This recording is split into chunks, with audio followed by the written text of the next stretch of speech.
My name's Diego, and I'm here to take you on an amazing journey across this stunning territory in the heart of Italy, between Rome and the Apennine Mountains.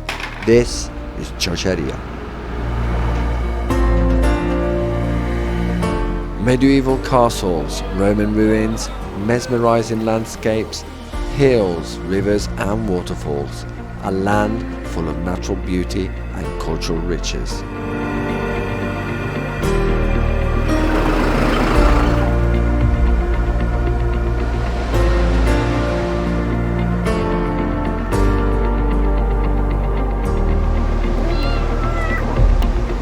From its history, we will explore the culture, the architecture, the art, the unique culinary produce, events and secular traditions, the Italian lifestyle you've always dreamed of.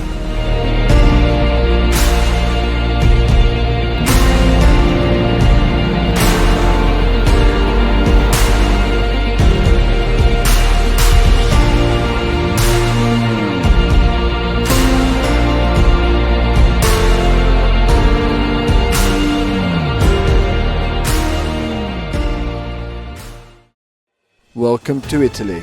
Welcome to Arpino.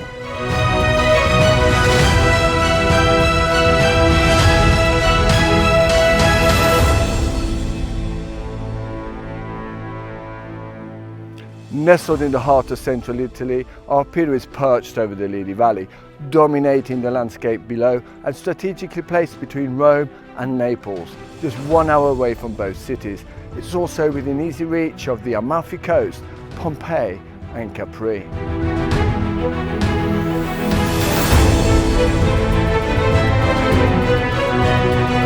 In the town of ancient Arpino, atop its highest peak, stands a relic of Italy's distant past.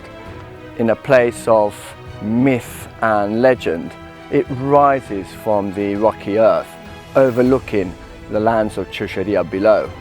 Here in the cradle of history, the rocks themselves speak of a time long forgotten, whispering tales of warriors, of philosophers, artists, and of the strong, indomitable spirit of the inhabitants that are bound to the land.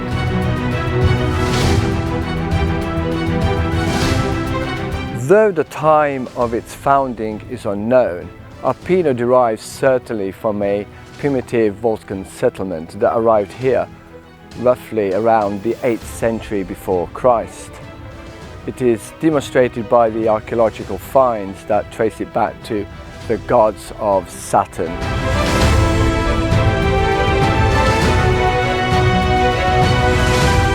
Similarly to other cities in southern Italy, they were surrounded, as you can see here, by these mighty megalithic walls, also known as cyclopic walls, in Latin civita vetus. These Volscian fortresses offered defense and protection against the barbarian invasion.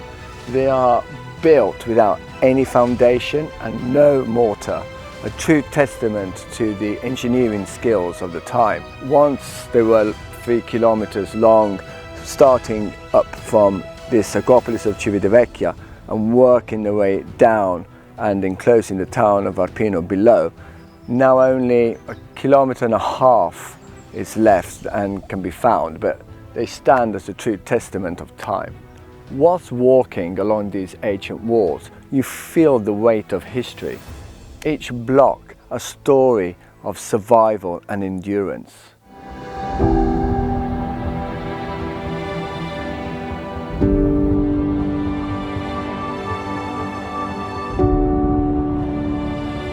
This is the only arch of its kind in all of Italy, and probably only one more exists in the entire world.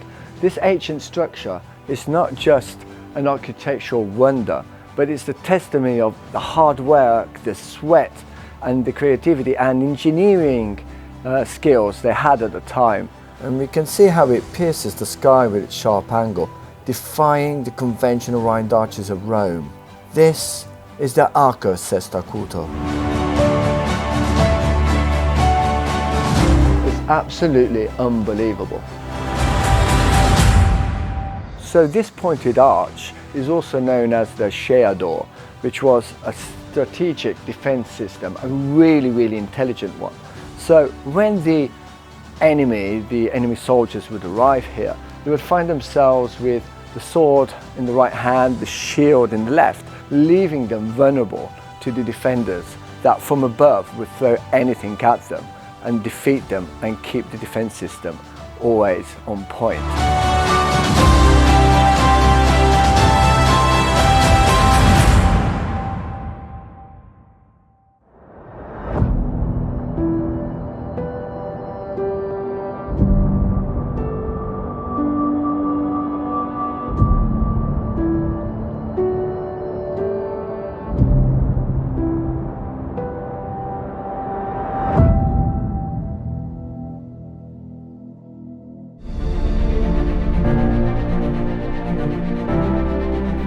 Soaring above the Acropolis is this amazing tower, named after the famous Roman orator Marcus Tullius Cicero. This beautiful tower was built between the 15th and the 16th century. It is a true testament of what Arpino has to offer. Recently restored, it keeps the connection between the inhabitants of Arpino and the famous orator himself.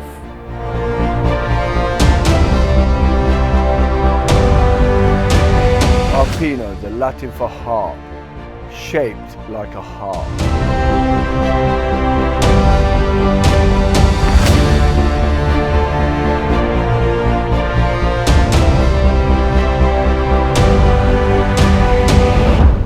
Civitavecchia of Arpino, home to around 100 residents, remains untouched. It is preserved for its historical value, hence why you will not find any commercial establishments. Its brick homes, simple yet stunning, evoke a timeless beauty, and the village often hosts wine and food festivals celebrating the region's rich heritage.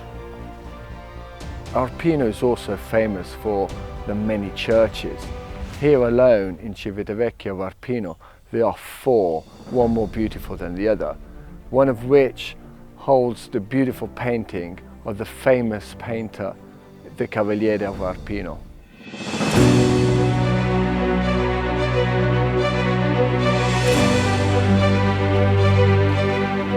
Wow! Now check that out. Isn't that a curious architectural surprise that we find here?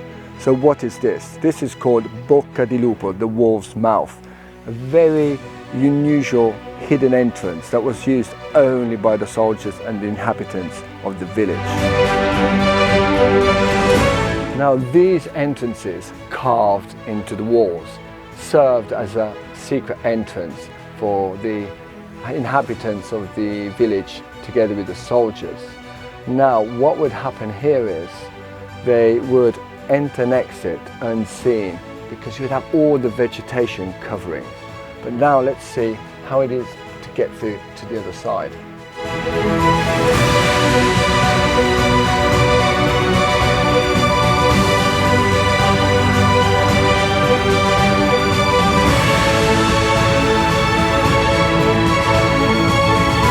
You can imagine the soldiers sneaking out of here slowly, ready to ambush the enemy, catching them from behind and destroying them completely.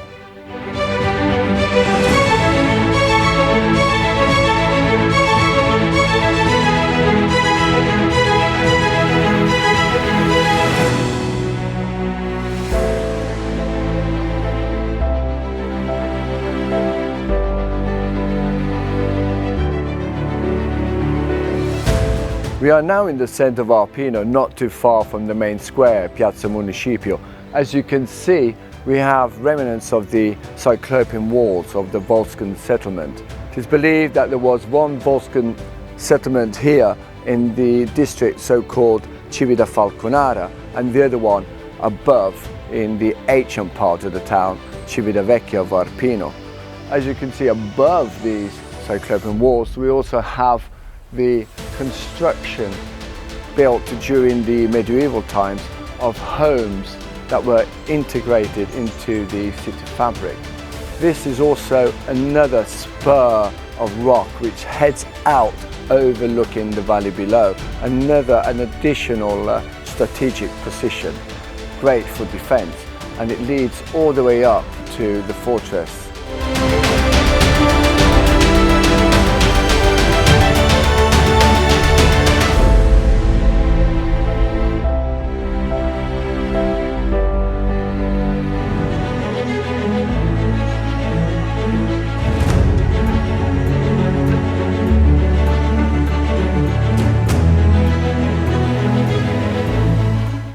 This beautiful little church, the Church of Santa Maria di Loreto, finds itself upon the rocky perch just above the town of Arpino, and it's just slightly below the Castle of Ladislao.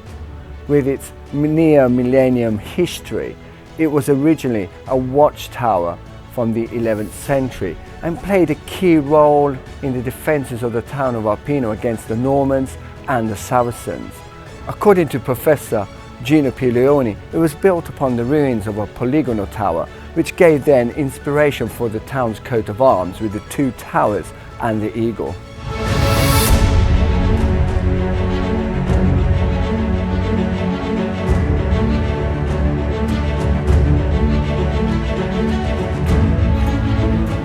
The medieval keep and chapel were granted to the church in 1269 by Pope Urbano IV. Around the same time, King Charles I of Anjou established a permanent garrison with his soldiers, servants and a chaplain. After the outbreak of the plague in 1656, which wiped out just over 1 million people in the reign of Naples, central southern Italy, it was Duke Ugo Boncompagni who vowed to the Madonna di Loreto, seeking divine protection and sparking annual celebrations on the 10th of December, which are still celebrated today. The church was restored during the 18th century and rededicated to the Virgin of Loreto. The treasured fresco of the Madonna and Child, carried by angels, now placed behind the central altar, was carried here from the church of San Sebastiano, despite difficulties. One legend recounts that during the transport, a porter who was considered a blasphemer was immediately dismissed. As that happened, the transport suddenly became that much more easier, and not by coincidence, all the bells of the churches of Arpino rang out at the same time. This inspired the Festival of the Bells. This beautiful church of Santa Maria di Loreto boasts of 3 altars. The central altar dedicated to the Madonna di Loreto and 2 minor altars either side. One dedicated to the Madonna of the Holy Crucifix, and the third dedicated to the Madonna della Cintura, the Mary of the Belt. Young women from Arpino would come here in prayer and kneel before her, praying for motherhood. We can admire the beautiful frescoes of artist Niccolò Cacevano, one depicting the transportation of the fresco of the Madonna di Loreto from the church of San Sebastiano, and then on the opposite side, one depicting the Franciscan monks kneeling in prayer before the crucifix, which is placed exactly here where the church is today. The church was closed for many years until it was restored in the early 2000s through the efforts of Dr. Gianpaolo Palma. Today, thanks to the kind courtesy of Don Antonio of the local parish, it is the volunteering association Pio Sodalizio Madonna di Loreto al Castello that now take care of it.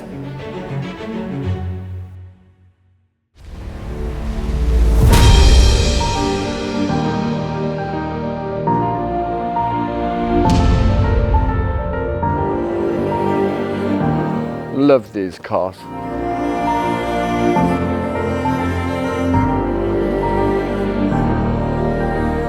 We have now reached the top of the massive rock.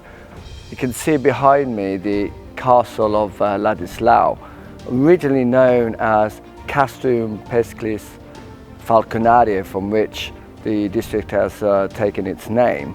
It has now been called Castello Ladislao, and it's believed that is due to the fact that the King of Naples, Ladislao d'Anjou in 1409, had a very long stay here and fortified all its walls and establishing a garrison. So you can only imagine what he was doing here, the planning and thinking ahead of what was to come next.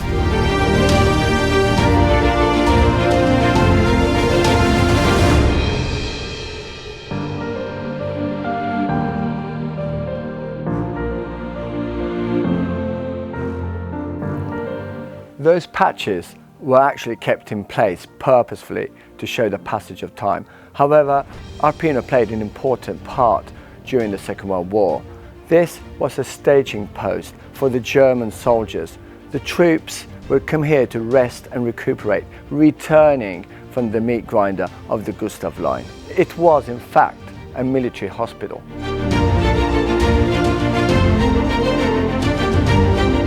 It also served as an orphanage.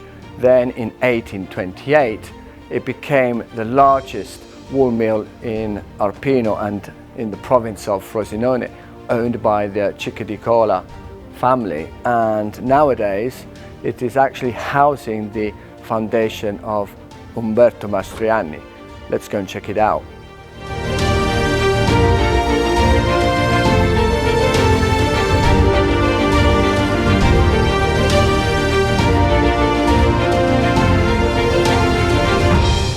The stronghold of Ladislao, rich with heroic history and timeless charm, is now home to the Fondazione Umberto Mastroianni. Active since 1993, it has been located here since 2013, honouring one of the most brilliant and versatile artists of the 20th century. Visitors can explore the Mastroianni donation, a collection of 81 works that trace the artistic journey of Umberto Mastroianni. From his early classical influences to the appearance of his groundbreaking modernist style in the 1940s, the collection offers a compelling insight into his evolution as an artist. The exhibition also highlights the Mastroianni family's broader contributions to art and culture, with dedicated sections featuring the works of Domenico and Alberto. The exhibition also highlights the Mastroianni family's broader contributions to art and culture, with dedicated sections featuring the works of Domenico and Alberto, the outstanding cinematic achievements and legacy of Marcello and Ruggero, and the Mastroianni ceramists showcasing Arcangelo, Felice, Vincenzo and Emilio, an entire family of artistic innovators. A key mission of the foundation is to support emerging talent, particularly from the Frosinone area. Regular exhibitions of modern and contemporary art, along with workshops and events, inspire creativity and foster a deep appreciation of modern art within the local community and beyond.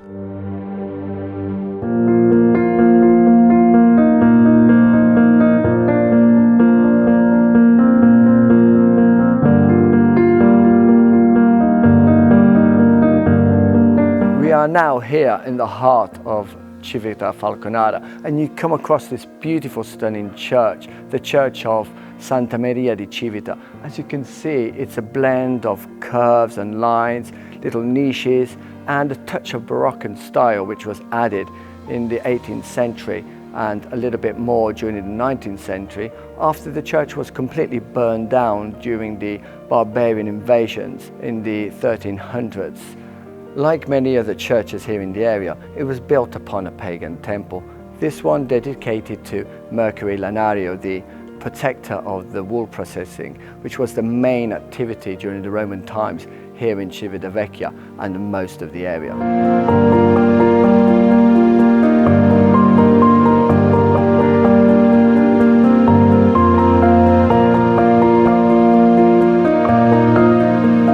Stepping into this beautiful monastery, I feel like a time traveler, stepping back in time amongst all these beautiful masterpieces and history that has transcended through the centuries.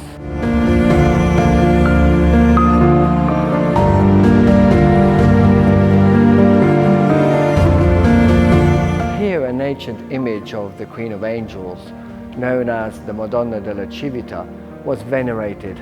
Sadly, it was destroyed during the barbarian incursions. Only a transcript, a martyrology parchment, was saved from the flames, in which it is recorded the consecration of the church under the name of the Assumption.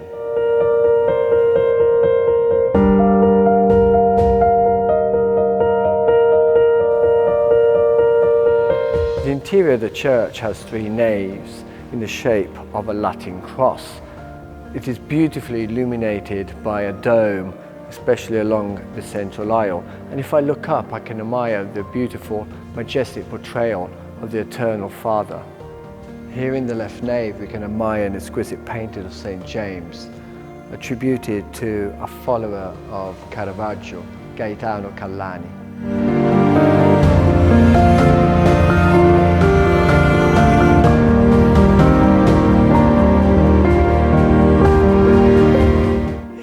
On the left transcript we have the beautiful Annunciation, whereas on the opposite side of the transept, on the right side, there is the Il Sogno di San Giuseppe, the dream of Saint Joseph.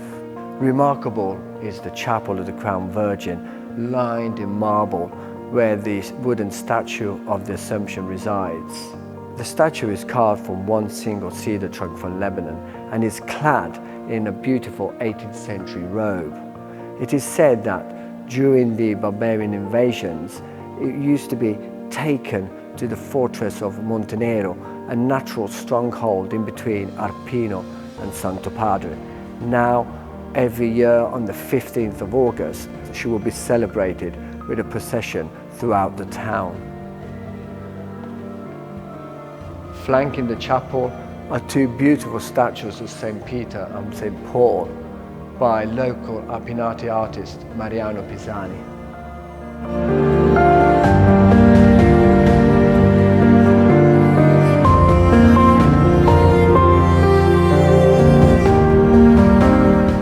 We are now inside the museum of the church, and we come across these two beautiful paintings of Giuseppe Cesare, known as the Cavaliere d'Arpino.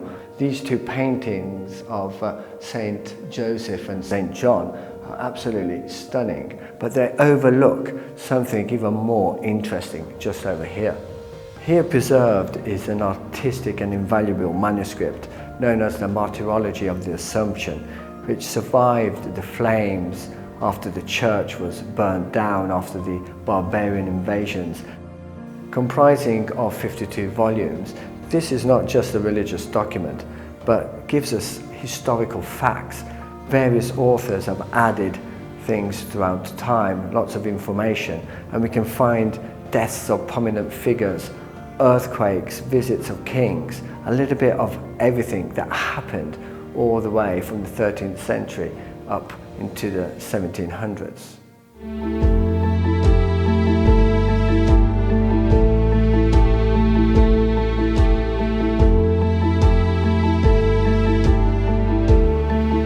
There are many beautiful palazzos in Arpino, and this is certainly one of them. This is the Palazzo of Battiloro. As you can see here, which is fascinating, it's literally a chain that is nestled in the ground now, but it wasn't nestled like that before. It was actually free and loose. This chain symbolizes the right of asylum that was given to the residents at the time, the Marquesses of Battiloro, on behalf of King Charles III back in 1744 during his stay. That means that anyone who steps behind this chain is literally granted asylum.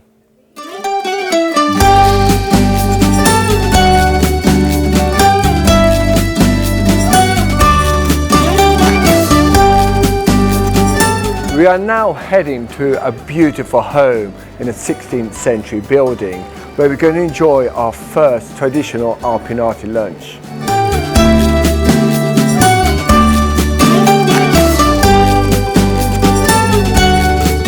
Buongiorno. Ciao Diego, buongiorno. Come va? Bene, bene. Allora, sei pronto per assaggiare un buon piatto tipico della ciociaria? Assolutamente sì. Vieni, ti accompagno nella mia cucina. Andiamo. Vieni Diego, questa è la mia cucina. Bellissima. Ti presento Anna. Salve Anna. Ciao Diego. Lei è proprio di Arpino. Che piacere. Oggi assaggerai fini al sugo. Wow. Piatto tipico ciociaro.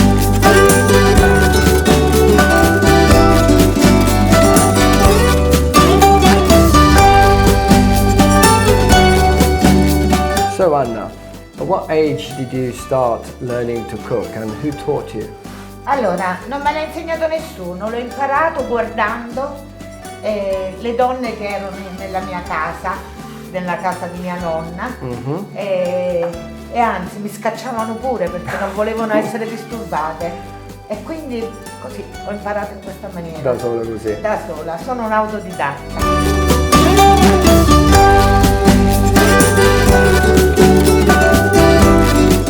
So while Anna finishes kneading, let's go and check what Antonietta has secretly prepared for us. Another beautiful dish from Arpino. So what are you preparing for us, Antonietta? Allora Diego, questo qui è pomodoro fresco per condire i fini fini che sta ammassando Anna. No, Antonietta has another dish.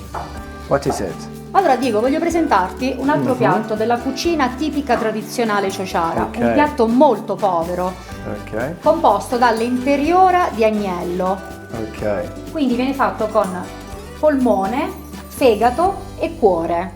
Wow, interesting. It's just amazing to see an artist at work. Just look at the way she's cutting these fini fini.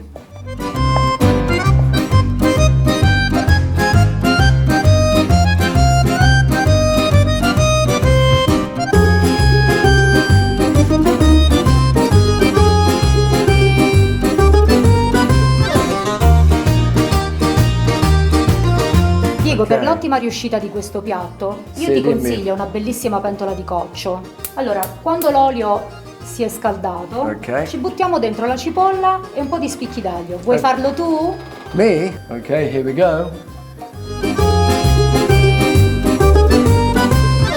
Diego, una volta che abbiamo messo tutta la cipolla, sei stato bravissimo a mettere la Oh, cipolla it's so e good at putting anche... in the ingredients. That's E great. anche qualche spicchio d'aglio. Mi ero dimenticata di dirti che il peperoncino è fondamentale. Ah, another fundamental ingredient is the chili.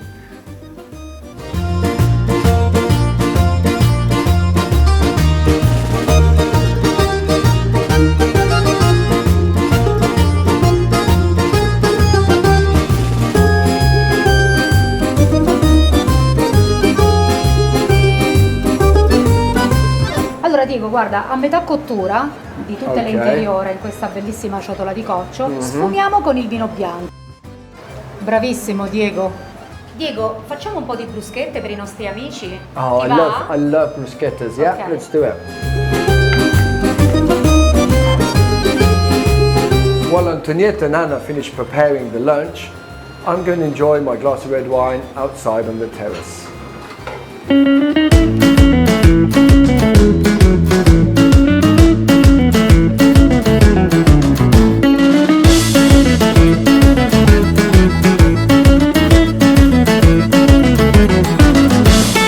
Anna, l'acqua bolle. Penso che- dai. Let's throw the fini fini inside the boiling hot water. We've got loads of fini fini here. Looks like we've got many mouths to feed. Look at this.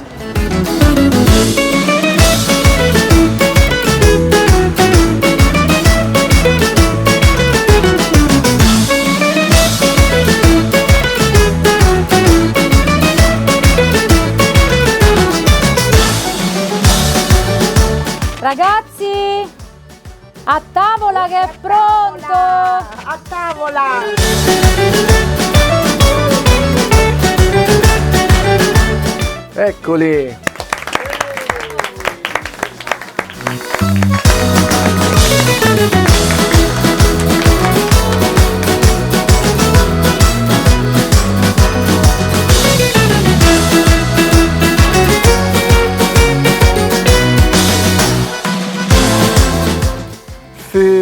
love and friends, the cornerstone of an Italian lifestyle.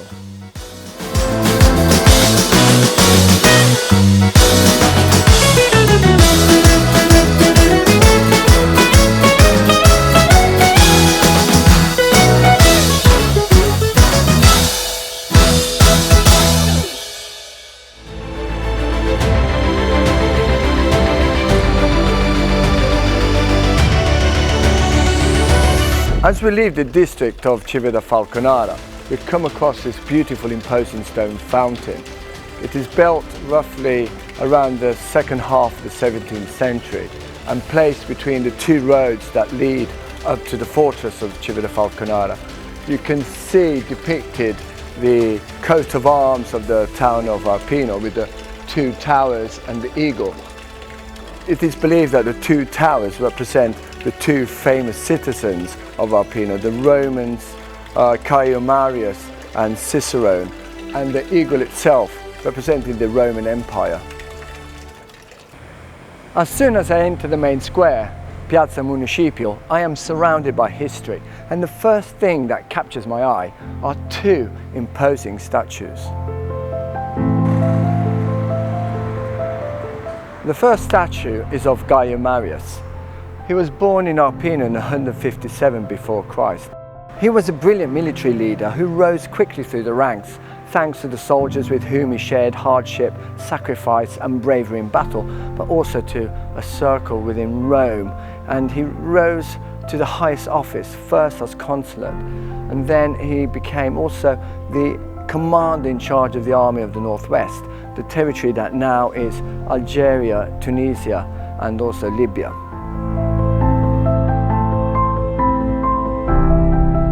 He transformed the Roman army, both tactically and socially, under the insignia of the eagle, a symbol which he wanted for the Roman legions, and the battles and victories against the Teutons and the Cimbri made him a pure legend. The Germanic tribes were defeated once and for all.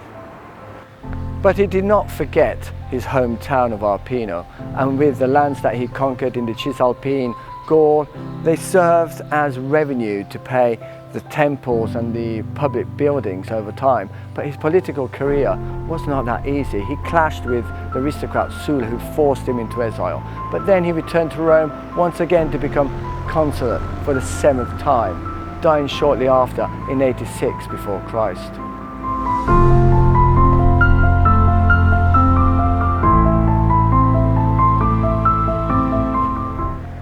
Marcus Tullius Cicero, another son of Arpino, born in 106 before Christ. He became one of Rome's greatest orators, philosophers and lawyers.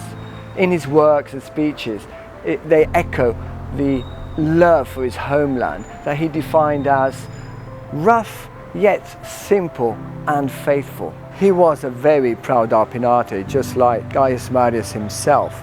From a small village just out of the town between the confluences of the Livi and the Fibreno River, his journey took him to Rome, where he quickly rose through the political ranks, becoming consular in 63 before Christ, thanks to his amazing sharp intellect and his eloquence when speaking.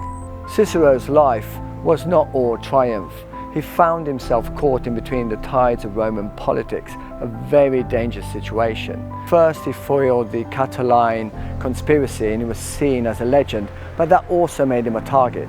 Claudius, in fact, sent him into exile. Soon after that, the clash between Caesar and Pompey put him in a very awkward situation. He decided to be next to the Roman general Pompey, but then soon he moves back to Caesar after Pompey's fall. This put him also in a very awkward situation because soon after Caesar was assassinated and Mark Antony became a threat. Cicero decides to lash out thunderous against Mark Antony, considering him as a true threat to the Republic. Mark Antony doesn't see any other option and sends an assassin. Cicero does not oppose. He is caught and found in Formia, which is a small town not too far from Gaeta, which is an hour from here. He kneels down, gives his head and sacrifices himself in honor for the Republic.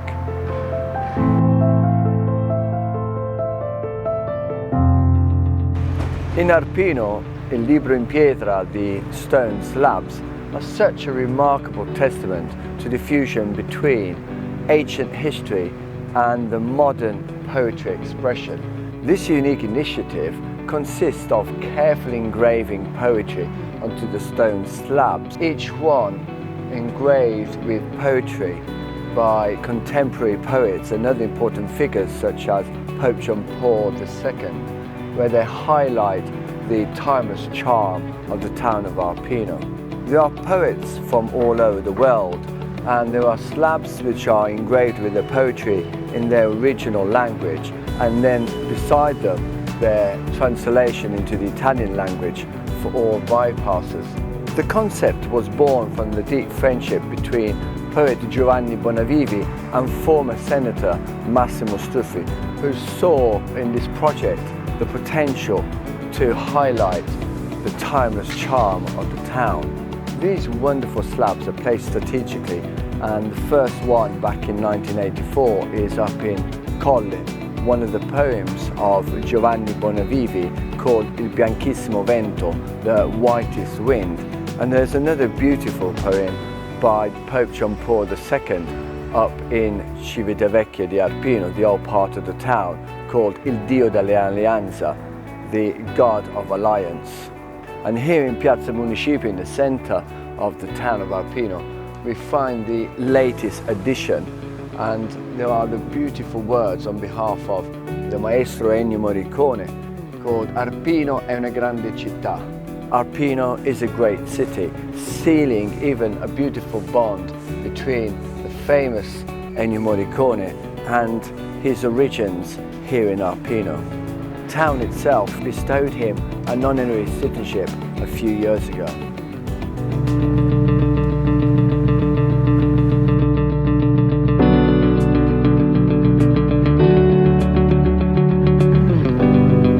This beautiful square, Piazza Municipio, epicenter of the life of Arpino throughout the centuries, sits on an ancient Roman path, Via dell'Aquila Romana.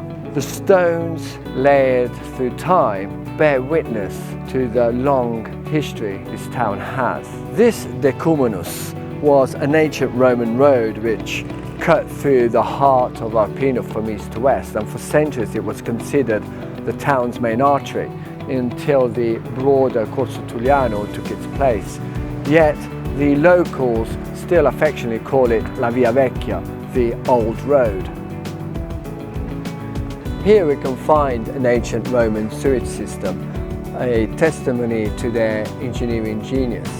The Romans were masters at transporting water and would create systems that could carry both drinking water and wastewater. Their ingenuity was especially evident in the construction of aqueducts, long structures that were designed purposely for the transportation of water that would come from distant sources into the cities and the towns. These monumental achievements would stretch across mountains, valleys and plains, bringing this life-giving water to Roman settlements, to public baths, fountains and to homes. For wastewater, systems like this one here, the Cloaca Maxima of Arpino, one of the world's earliest sewage systems, were vital for maintaining public health and sanitation. The particular underground system, built with durable materials like stone and concrete, would enable the town to manage the drainage of the water to avoid flooding in buildings and streets. The sewage flowed beneath the bustling streets and exited into the nearby rivers. This was revolutionary for the time, but also set the tone for urban planning for centuries to come.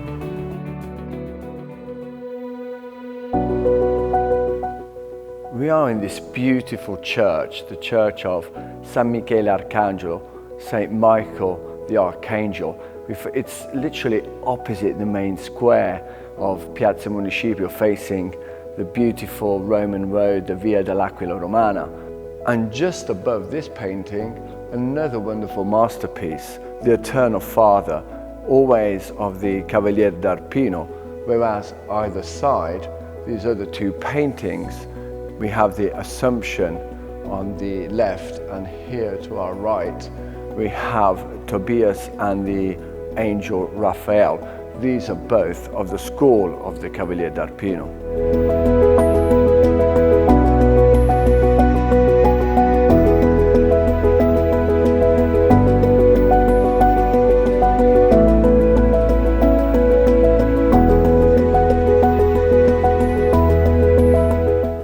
Wow, this is amazing. Now, this is a hidden gem. It's just behind the main altar. It has been dug into the stone, and we can find like 9 little niches that were dedicated to the 9 muses, the old pagan temple. And if you have a look in here, there are like 2 tunnels that come round back into the church, and you can see that it's literally not attached but a complete separate entity. It's marked with paintings, and even on the ground you can see markings that have been engraved, which are absolutely stunning. It's also known that in Arpino, and it's believed there are some that start from the church, there are some underground tunnels, and they suspect from the plans that have been discovered, some led to the church. It is fascinating what we find here in Arpino.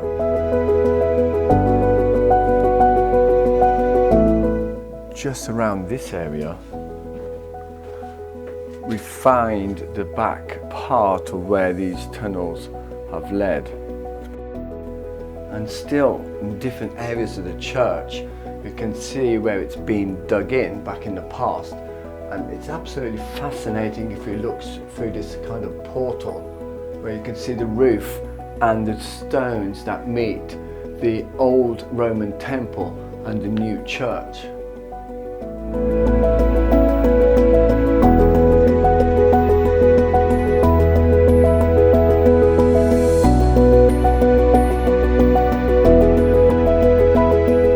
The Baroque interior is in the shape of a Latin cross with 3 naves and beautifully adorned little chapels on either side. Surrounding the church are the gorgeous 12 Stations of the Cross of the Tuscan school from the 14th century. We also find paintings such as the Madonna with Child of the 17th century Dionici Ludovisi, along with the beautiful martyrdom of St. Peter, also the baptism of Jesus.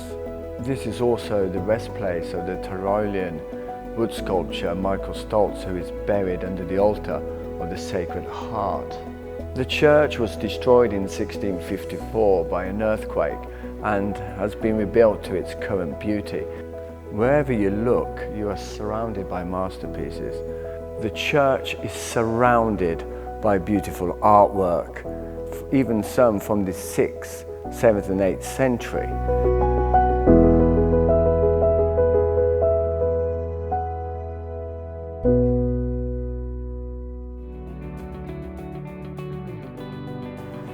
Still today, Cicero is in the hearts of the people of Arpino. Just behind me is the Palazzo Tulliano, which was, until not too long ago, home to the prestigious high school of the Tulliano, which has deep roots in Arpino's traditional education. Each year, students gather here from all over the world for the Certamen Ciceronianum, a competition that honors Cicero's works. In fact, it's incredible to think that Arpino remains the global center for classical studies after so many years. In Arpino, the Certamen Ciceronianum stands as a celebration of classical culture and intellectual excellence. This prestigious international competition brings students from all over the world to engage with Cicero's works, exploring timeless themes of philosophy, rhetoric, and ethics. More than a contest, the Certamen is a tribute to the enduring relevance of classical thought and a bridge between generations. It transforms Arpino into a vibrant hub of culture and scholarship, where young minds connect, share, and celebrate their passion for the classics.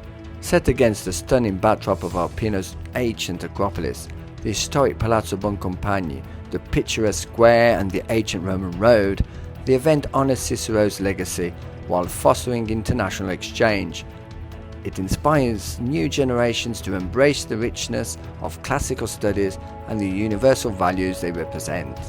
As winners are celebrated and applause fill the air, the Certamen Ciceronianum reminds us that Cicero's words continue to resonate, uniting people across borders and centuries in a shared celebration of knowledge and human potential. E tutti gli amici, e viva Cicerone, viva l'Italia, viva Arpino! In the ancient town of Arpino, where cobblestone streets whisper tales of glory and honor, the air is thick with anticipation.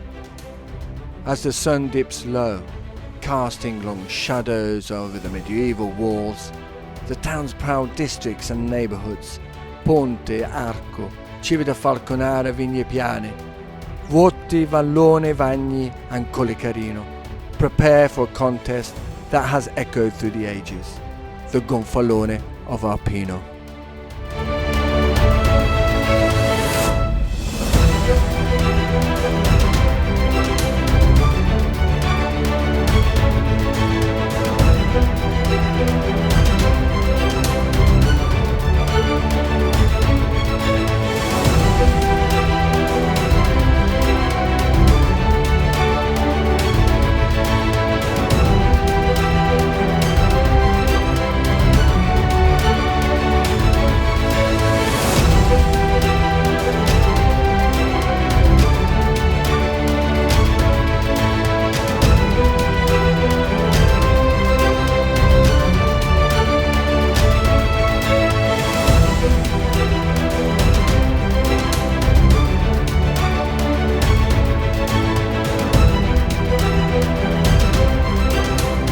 The challenge is heightened as the competitors don their traditional attire, garments rich in legacy, and ciocche, which are the simple yet resilient leather shoes which were worn by their ancestors.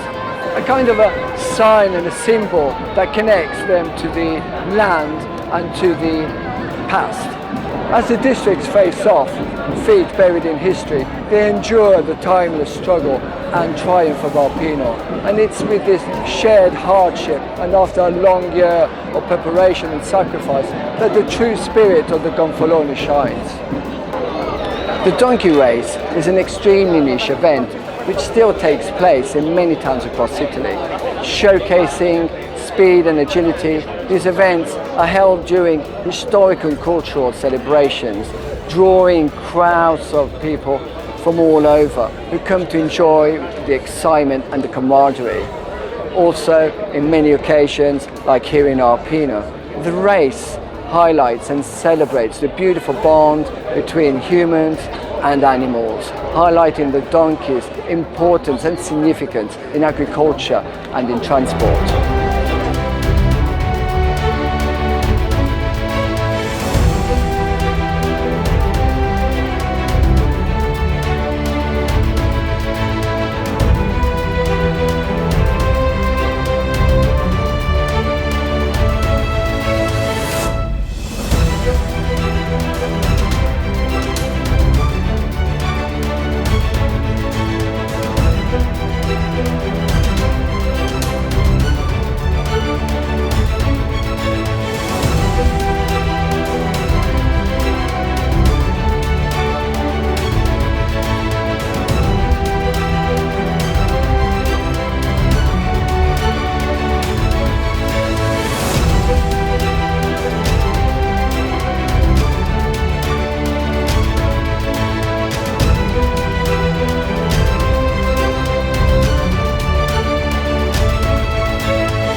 Luciano Rea, president of the Prologue of Arpino, is the driving force behind the organization of the Gonfalone.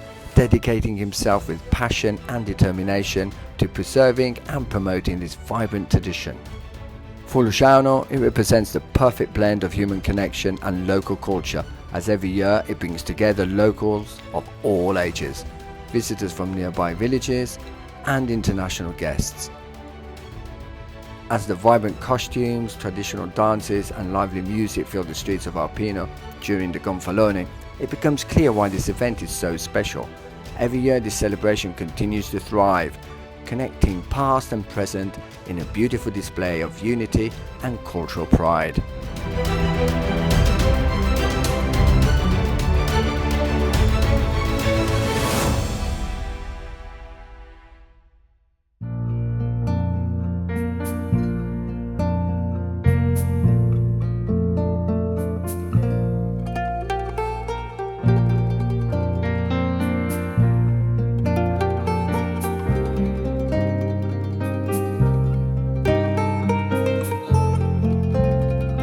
We're just about to enter this historic building, il Palazzo Cerrone, which was donated by this family for art and for culture. It is home to a very unique museum, il Museo della Liuteria di Umberto Cerrone, which gives an immersive experience into the Umberto Cerrone luthier workshop, known for its wonderful Roman-style mandolins and for other string instruments.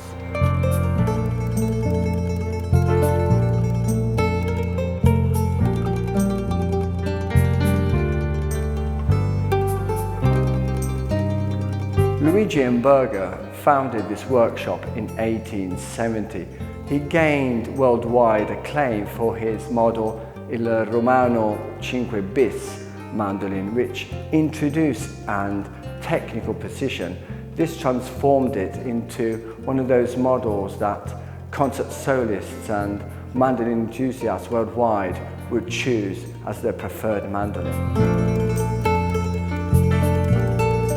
Umberto's innovations elevated the mandolin from its earlier rugged form into something more beautiful, defined by its craftsmanship and the resonant, high-quality sound. His prodigy, Domenico Cerrone, inherited and continued this legacy of excellence, further cementing the workshop's reputation.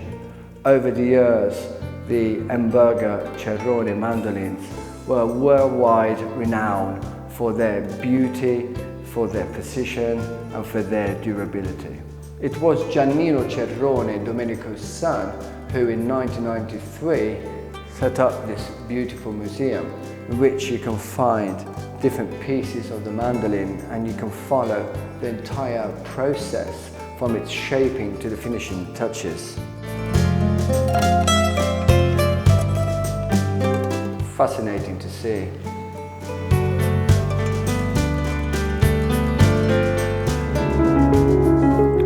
As we walk down the old road, the ancient Roman path called the Via dell'Aquila Romana, we come across traces of its pavement, which are right opposite this beautiful Gothic arch portal, probably the entrance to a medieval shop. Whereas just over here is the deconsecrated church of San Domenico, which is now home to the museum, Museo dell'Arte della Lana. Let's go and check it out.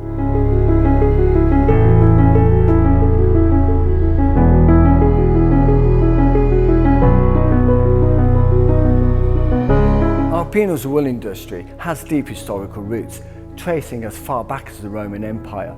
Ever since, it became a notable hub for wool production, with many households engaging in spinning, weaving and dyeing.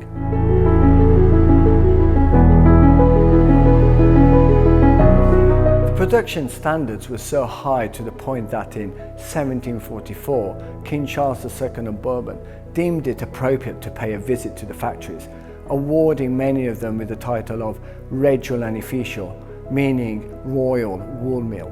At the turn of the 19th century, Arpino's wool industry experienced a further boost with the arrival of local wool producer Filippo Quattrini, who invited skilled artisans from France, Holland and England. This influx of experience and technology helped to modernize the local wool mills and also increased the production standards.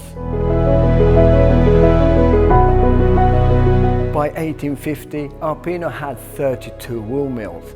It was employing just over half of the 15,000 residents. The quality of the wool products were renowned worldwide, along with Arpino's reputation for excellence.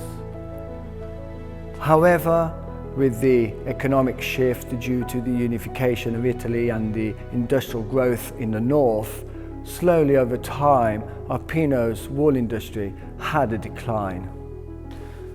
Sadly, by the end of the 19th century and towards the beginning of the 20th century, many wool mills had shut down, the last ones closing just after World War II. Walking down Corso Tulliano, we come across this beautiful 19th century Palazzo Borromeo. It's considered one of the most beautiful residences, not only in Arpino, not only in Italy, but in all of Europe.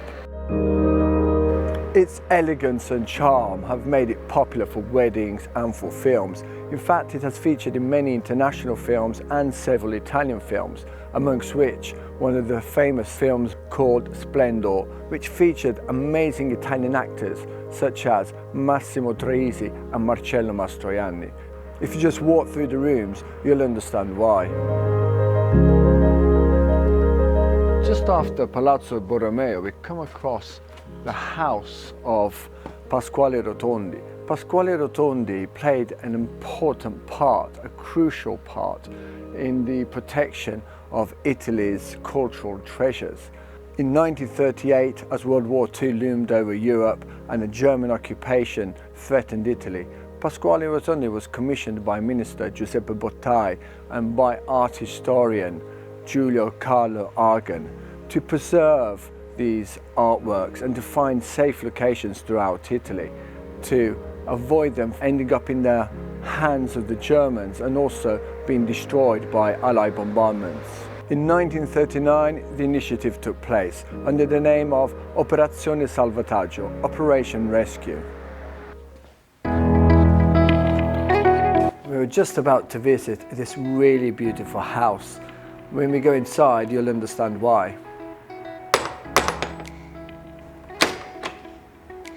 Ciao Diego. Ciao. Welcome. How you doing? My house. You A well? big kiss on the other side. Absolutely. Get in. What a beautiful house. Unfortunately, we've ended up with a rainy afternoon, a quick shower, but the house is still beautiful. Oh, how are you doing? Mwah. Benvenuti, welcome. Thank you so much. So Roberto and Paolo are the owners of this beautiful house. As I said earlier, we're going to discover a lot more about it and understand why it's so special, aren't we? So what are you going to show us now? What's the most beautiful part? I can propose you a walk through centuries. Oh, walk through centuries, very interesting. And so we can start from the Roman age. Okay. And if you go there, you can see an ancient Roman cloaca. Okay, a Roman cloaca is a sewage. First century before Christ. So first century before Christ, so we are going back in time.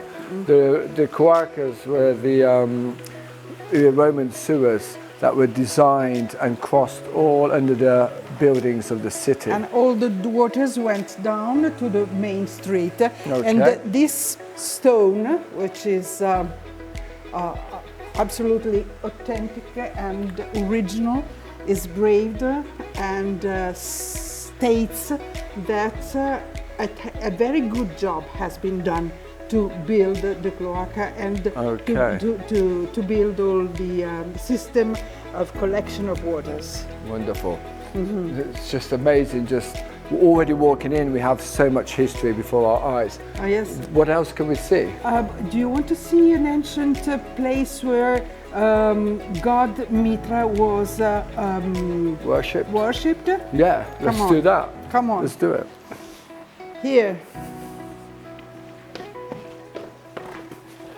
This is the typical shape of an ancient Mitreus. That means a place where the god Mitra was worshipped. And this shape means that in the back, in the cave, an animal was sacrificed. Okay. And you see that the floor is it's slightly slanted, yeah. Because of the blood. The blood, okay. And there is a water taking all the blood out. Takes all the blood out and cleans it all. Yeah. That's so fascinating, isn't it? Wow. We go on with our walk and we go in another part of the house that has been quite recently refurbished. Here we are. This is one of the oldest parts of the house, and in ancient times there was an oil mill here, and all the stones you see here were taken from the old factory of oil pressure. Yeah, to make olive oil. Wonderful. And in fact here there is a natural spring. Oh, there's a natural spring. Let's have a look. Listen to the music of water. And this is absolutely drinkable water. Right. Black wine. But Rome has never to be forgotten because o fons splendidior vitro dulci digne mero. From Orazio, and says that water is sweeter than wine. Maybe it's not, but maybe not so, but this water is just as good.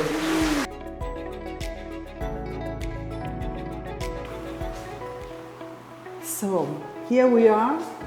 If you want, we can change very quickly century and move from the Roman age to the 16th century. But we have to walk to the first floor. Let's do the first floor. Let's go for it. Okay.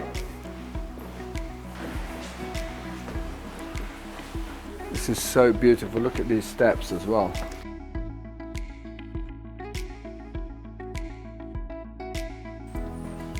So we are in the 16th century, and 16th century. We have the proof that we are in the 16th century because this chimney is dated and signed. Just look at that. And die, which means day, 16 August 1516.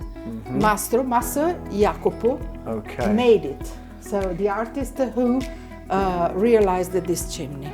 Signed his own work. Beautiful chimney, isn't it? Look at that. It is. And it works what perfectly. A fireplace. It works, and we read here in the night in front of the chimney. Beautiful. Another thing is this book that I want to show you. This book is very ancient and very precious. It is dated 1529 and it's Erodiadi, and it's one of the first examples of illustrated books. And the artist who realized these doors copied these shapes to reproduce them in the doors. Fascinating. Wonderful. Next we have to go in this other room, and I can show you a painting. This painting has been realized in the first half of 17th century. And it is signed by Francesco Corradi, which is a very famous painter who lived in this age and was a contemporary of Caravaggio. So he could not compete. But however, he still did an amazing job. Look how beautiful that artwork is. It's fascinating, and to have it in your house. Yes. It's speechless. Beautiful, beautiful. So where are you taking us now? Well, Is this we go it? up. There's more? There's more. Okay. And we change another time century, and we Okay. go to the 19th century. 19th century. Okay, let's go on this tour.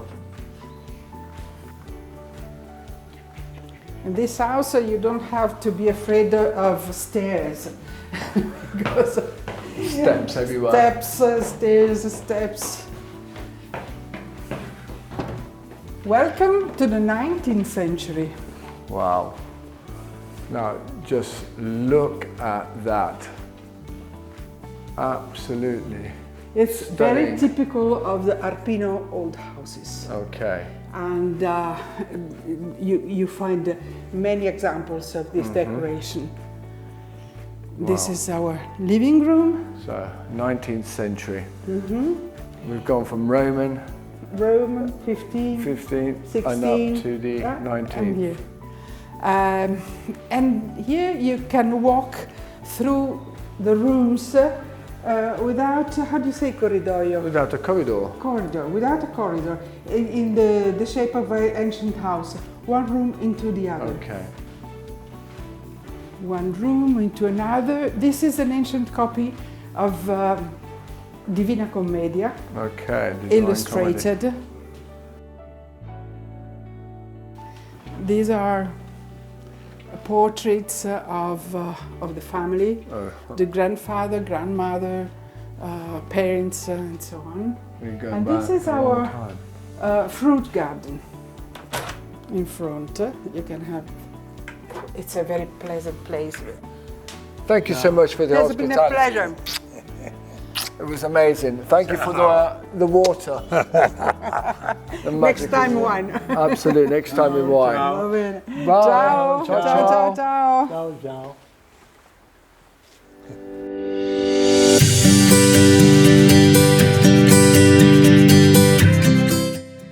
The warm sun rises over the hilltops of Arpino, casting a golden glow on the cobblestone streets.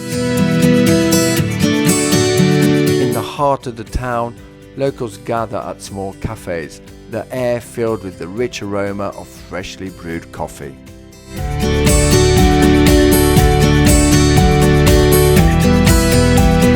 Here, the Italian breakfast is a cherished ritual. A steamed cup of espresso, strong and aromatic, pairs perfectly with a delicate cornetto, flaky and golden, often filled with velvety crema or a hint of citrusy marmellata.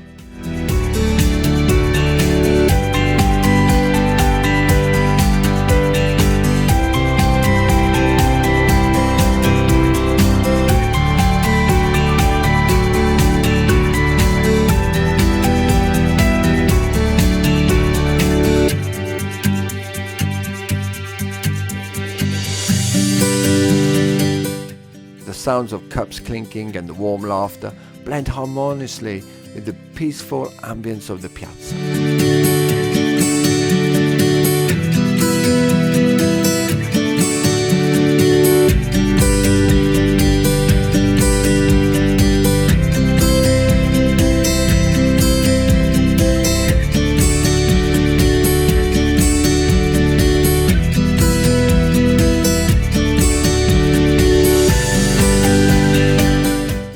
As you sip your coffee, you can feel the essence of Arpino, unhurried, authentic, and steeped in tradition.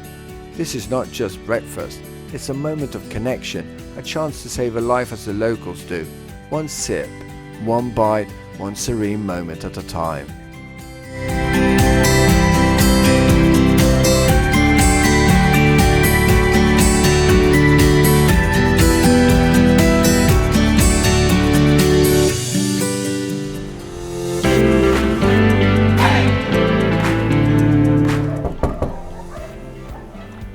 Permesso. In the charming town of Arpino, where ancient traditions blend seamlessly with modern artistry, Antonio Gabriele has carved out a unique identity as a master craftsman of ceramic bells. His work is a celebration of sound, form and culture, transforming a simple object into a profound expression of creativity, a journey into his inner world. Antonio's studio is a treasure trove of inspiration. Rows of ceramic barrels, each handcrafted with precision and care. The vibrant glazes, intricate patterns and delicate shapes reflect not only his artistic skill, but also his deep connection to Arpino's heritage and spirit.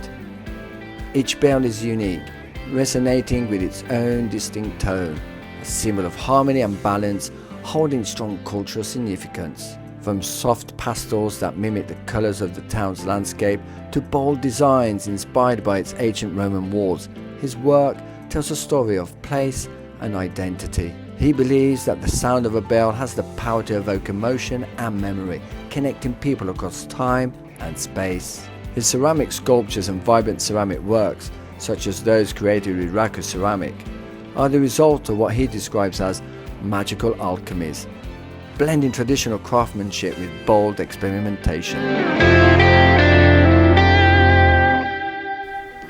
We are on our way now to meet Heidi Fosley, an award-winning international painter from Norway who has chosen Arpino as a home. So Heidi, when did you fall in love with art? It started very early. I was around 6-7 years old, and I always enjoyed to draw and paint, and also where I grew up in Sandefjord in Norway, a small town. My neighbor was a famous sculptor. His name was Knut Steen, and I was best friends with his daughter, and I was there a lot, and I loved to watch him work and sculpt. And that's it, he captured you. And your true soul came out from the love for art. That's where it all began. Yeah, definitely. Beautiful. Yes. So Heidi, you are an award-winning professional artist, renowned on the international scale. When and how did this all begin? Actually, it began in when I lived in San Francisco. I lived 7 years in the United States, and I studied art there. And then it took me some years before I came to a road crossing, and I had the opportunity to contemplate. And then I decided that I wanted to follow my passion, my biggest passion, which is art. And I started to paint towards my first exhibition, and then I had my first exhibition in Oslo in 2006. And then 5 years later, it went very well already from the start. And great. My paintings were very well received, and I sold many paintings. And then in 2011, I had my first exhibition abroad in Italy. Wonderful, good, nice. In Tuscany, and that's when the snowball really started rolling. And I started to receive invitations from museums and prestigious exhibitions from all over the world. Yes, I heard you were part in 2019, that was, of the Biennale di Venezia, the Venetian Biennale, which is one of the oldest and most prestigious art exhibitions in the world. Congratulations, that was wonderful. Thank you.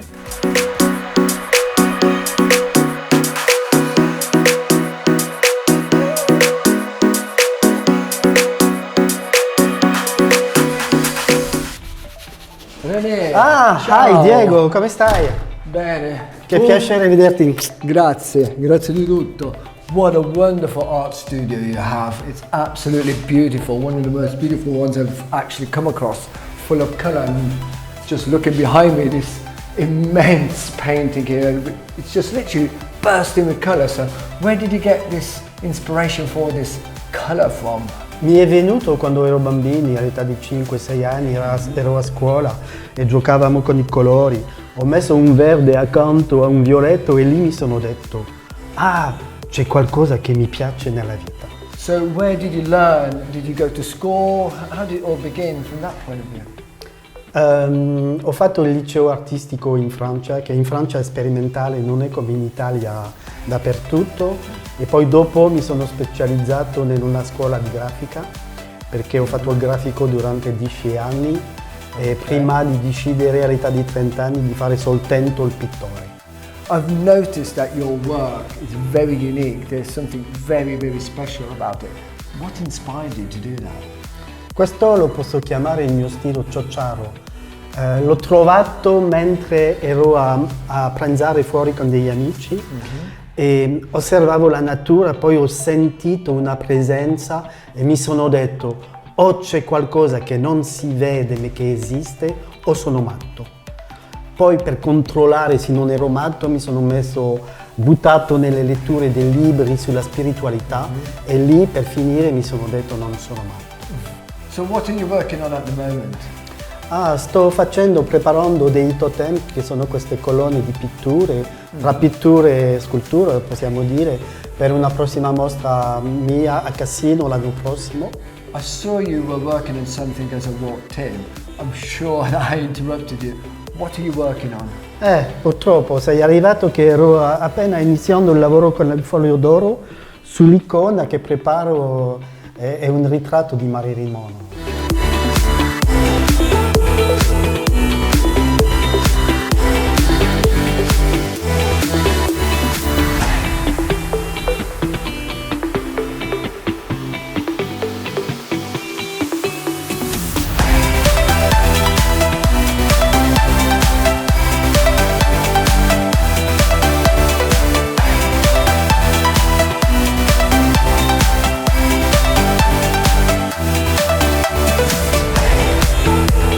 Bene.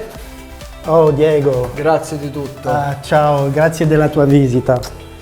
Mi ha fatto tanto piacere. Il piacere è stato mio. Ci vediamo quando hai finito il tuo capolavoro. See you when you finished your masterpiece. Ok? Senz'altro. Ciao. Arrivederci.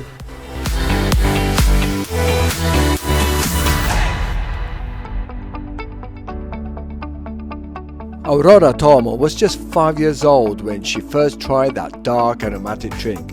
It's served specifically for adults and a defining feature of Italian culture, coffee.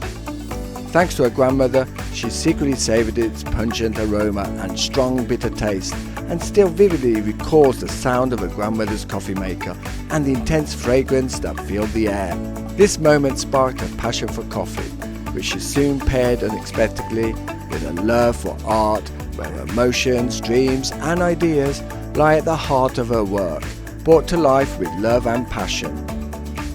The words of Walt Disney, "If you can dream it, you can do it," remain a constant source of inspiration and motivation for her creations. As an artist, she creates works using coffee in all its forms, liquid, ground and in beans, exploring the rich tones and shades of Arabica and Robusta. With dedication, she pursues her unique art form, striving to share her emotions with a diverse and equally passionate audience. Tiro Tarico, the first ever agriturismo farm in the province of Frosinone, began back in 1993 as a serendipitous adventure driven by the passion for cooking and amazing, wonderful flavours by Liana and Valeria. Their guiding philosophy, tradition and innovation defines their culinary offerings as well as their warm hospitality. Nestled in the hills of Arpino amongst vineyards and beautiful olive groves, Tiro Tarico prepares traditional dishes with a modern twist, with ingredients directly sourced from their land and animals. This creates such a beautiful bond between the visitors and the farm itself. Let's find out what they have for us today.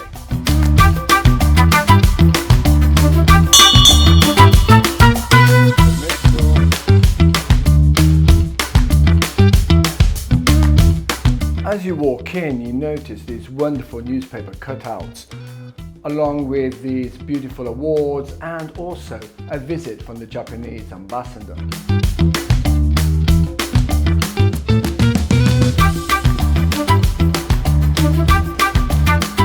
Liana! Oh, eccoci! Grazie per la vostra ospitalità. Grazie a voi per averci cercato. So now we are in this wonderful, eclectic, as you so call it, like in Aladdin's cave, where there are so many unusual things. And Liana is the mind behind this beautiful reality. So, che cosa ci prepari? Allora, la pagnottina ai funghi porcini, da un'antichissima ricetta contatina che i nostri nonni cercavano i funghi in questi nostri boschi e i più belli li vendevano ovviamente per ricavare qualche lira, mentre quelli più andati alla sera la brava nonna li cucinava insieme a del pane fritto con uovo e un po' di formaggio, pasticciando tutti insieme e rovesciando tutto dentro una pagnotta di pane che poi tutti insieme mangiavano davanti al fuoco. Adesso io la presento nel nostro locale come una pagnottina negli antipasti.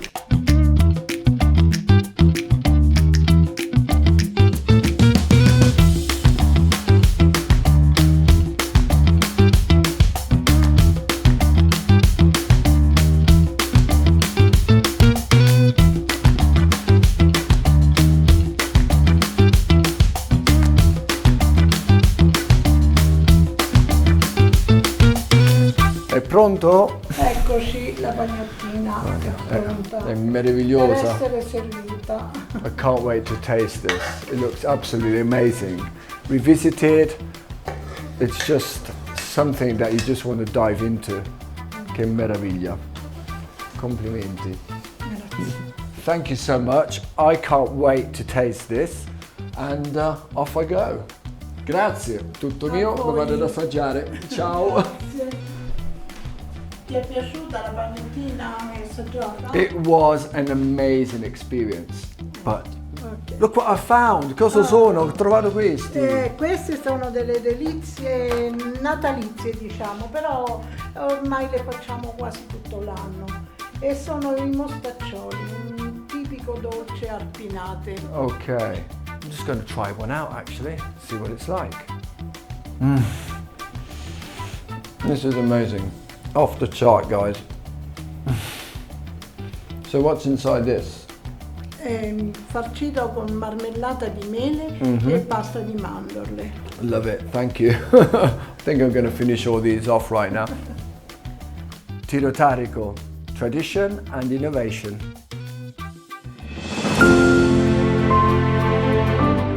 In the heart of Arpino, the Hotel Cavaliere d'Arpino is more than just a place to stay. It's a journey through time. This elegant hotel is housed in an historic building, once an ancient wool mill, now carefully transformed into a refined space of hospitality. Every detail tells the story and artistry of the region, from the classic furnishing to the artwork adorning its walls, to the panoramic gardens and oases of peace where time seems to slow down.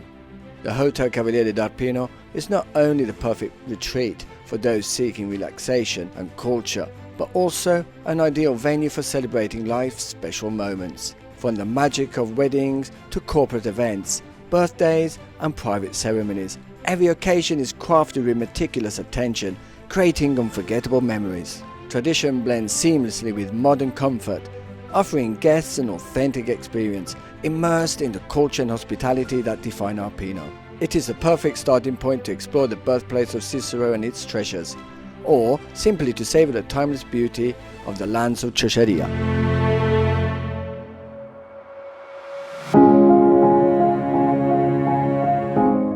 In the heart of Arpino's countryside, Il Loreto Estate, it beautifully blends tradition and innovation.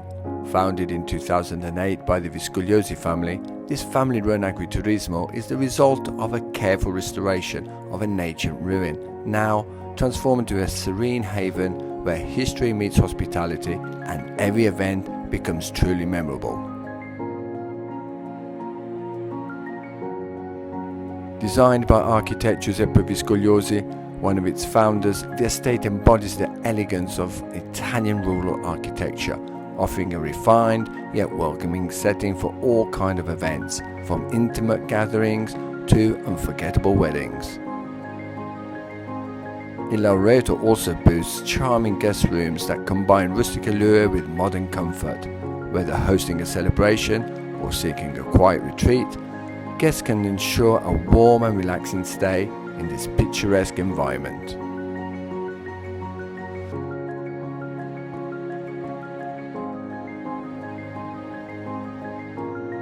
Every visitor is treated like family, invited to savor an authentic experience rooted in nature and Italian culinary traditions. The estate prides itself on using local ingredients, primarily from its own crops or nearby farms, ensuring freshness, quality and sustainability.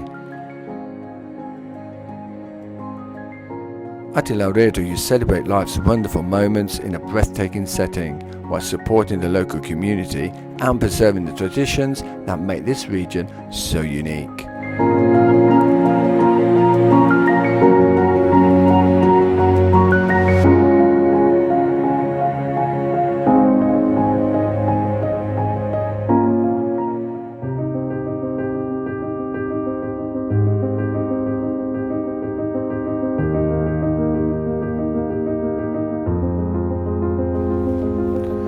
While Europe was experiencing a period of industrialization and America was raising the Statue of Liberty, Arpino stood strong and proud on the international stage with its thriving 32 wool mills. At the same time, the city was regarded as a center of culture and art. And it was during this period that the exclusive membership club, the Circolo Tulliano di Arpino, was founded, which is now approaching its 150th anniversary, which makes it one of the oldest membership clubs in all of Italy.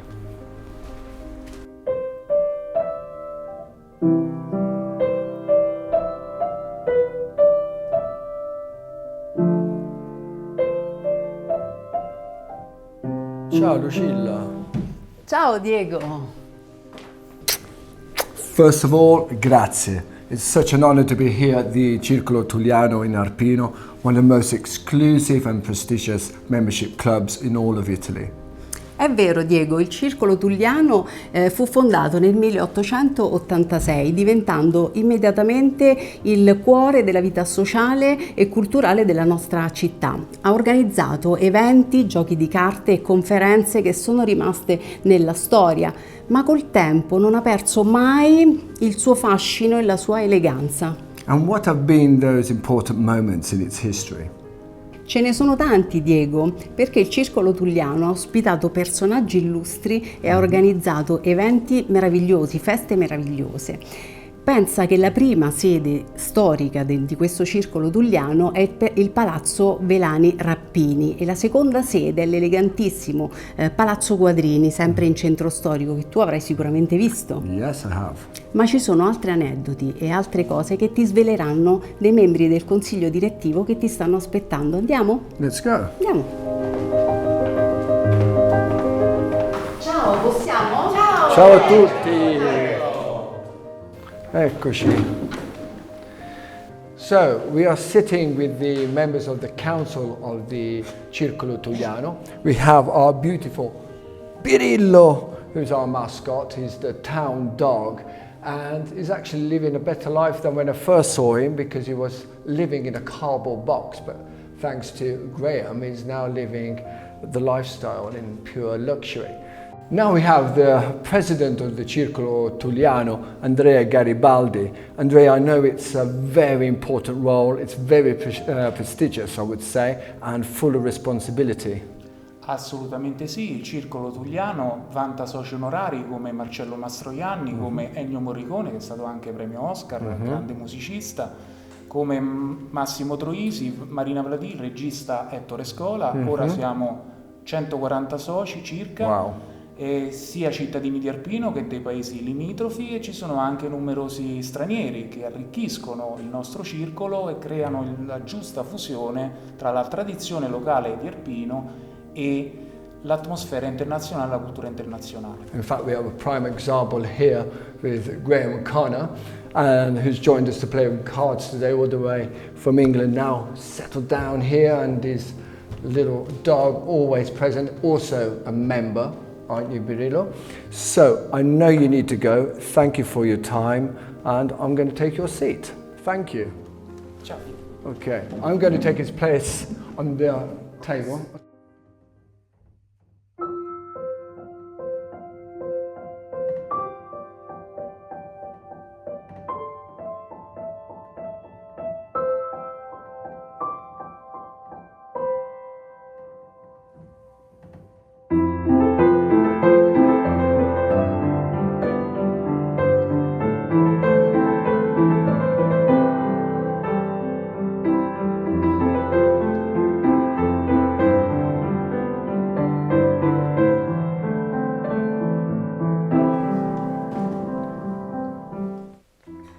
sitting opposite me is a very important person, part of the council, which is Iris Fleischmann.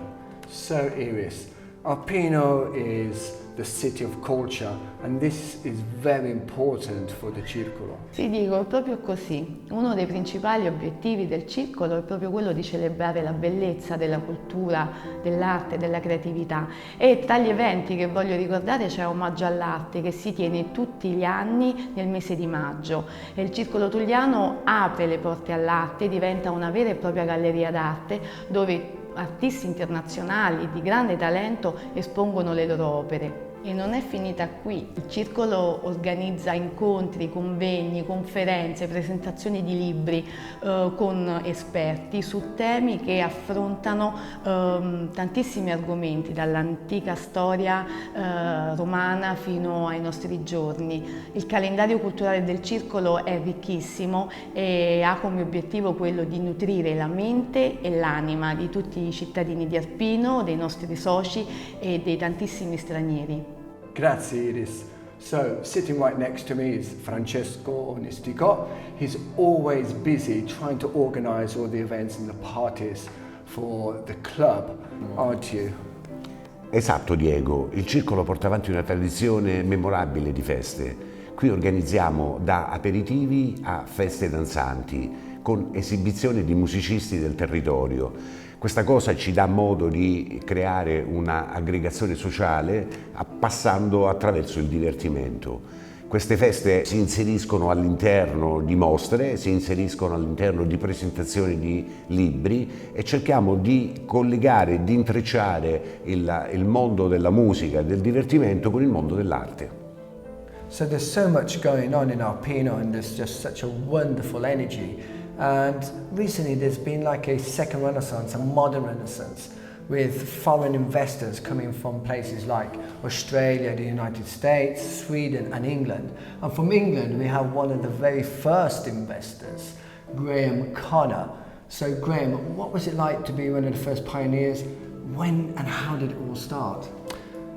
Well, Diego, what's it like being a pioneer? I've got to say, it's extremely stressful.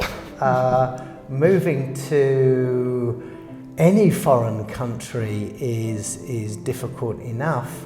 Moving to Italy, just that tiny bit more difficult with the various bureaucracy that you have to get through, and in the end embrace, I think. So the ordinary population of Arpino were incredibly welcoming and friendly. And the really extraordinary thing was the membership of the Circolo, who really welcomed us with open arms and eventually taught me how to play cards. That's wonderful. Right, I think now it's time to go and explore more of the gastronomical traditions of Arpino. So, Graham, do you care to join me for a glass of vino? Sounds like it's going on my tab. It sure is. Fantastic. We're off. Let's go. Come on, Diego.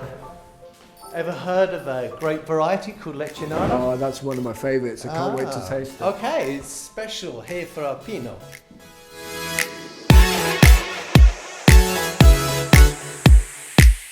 As the sun begins to dip behind the rolling hills of Arpino, the town comes alive with a different kind of charm. In the soft glow of twilight, locals and visitors alike gather in the piazza or at cosy bars to indulge in one of Italy's most beloved traditions, the Apperitivo. Tables are adorned with vibrant spreads of olives, bruschette topped with ripe tomatoes and fragrant basil, and small plates of cured meats and flavoursome cheeses. An aperitivo in Arpino is more than just a prelude to dinner, it's a celebration of community and the art of unwinding. As conversations flow and laughters echo through the ancient streets, this moment feels like a timeless embrace of la dolce vita.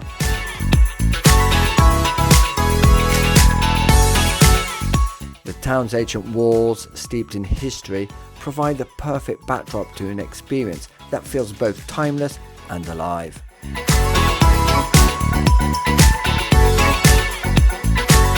clink of glasses can be heard as colourful cocktails take the centre stage.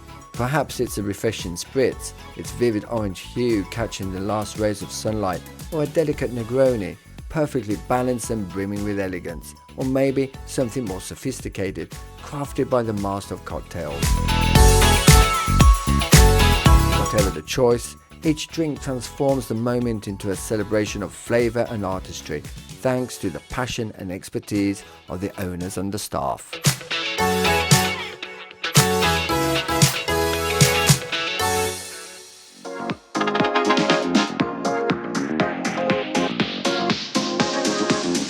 Barabino and Arpino is more than just a meeting place. It's the vibrant heart of the town's social life. Located in the charming main square, Barabino is where locals, residents from nearby villages and international visitors come together, creating a truly unique and lively atmosphere. Many of these foreign visitors, captivated by Arpino's beauty and tranquility, have decided to buy homes here, becoming part of the community and bringing with them pieces of their own culture. This makes every evening at Barabino a special opportunity to discover diverse traditions, share stories and form new friendships. The venue is renowned for its excellent selection of wines, carefully curated by the knowledgeable and passionate owner Alessio Ferrari. Each glass tells a story, perfectly complemented by platters filled with local delicacies and creative cocktails that bring a modern twist to tradition. Barabino is not just a bar, it's an experience, a place where human warmth blends seamlessly with the quality and taste, all set in an inviting and refined atmosphere. It stands as a symbol of how Arpino, with its centuries-old history, embraces the future, opening its doors to the world while remaining true to its authentic roots.